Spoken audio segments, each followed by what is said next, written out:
Nie, tam musi być, ty musi mieć nogi rozprostowane. Jo, ale dla mnie jest tyle za krótko. Że to trzeba ją cofnąć, czy co? Nie. Do przodu. Tyle za krótko, żebym się zaparł. Nie mam się zaprzeć. A jakby było te parę centymetrów już. A weź się podsyć do przodu bardziej. No ma, zobacz, Na dupa mam rancie. na rancie. I wtedy ja mam zaparcie, nie? Dobra, dawajcie tak do przodu. Teraz to ja mogę ten.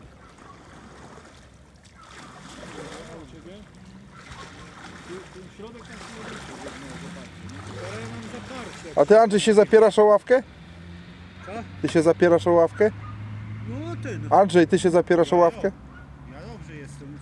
Zobacz, mnie Ja się nie teraz brakuje. też zapieram, ale jak pójdzie 10 cm dalej, to już się będzie. No, ale to już ten kurwa, on 10 siedzi, nie? Użytkowy tak, bagaże.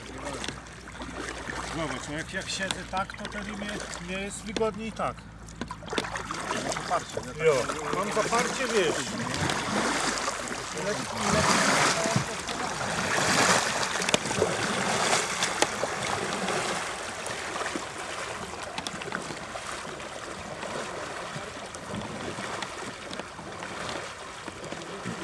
No co, wygodnie jest, nogi się to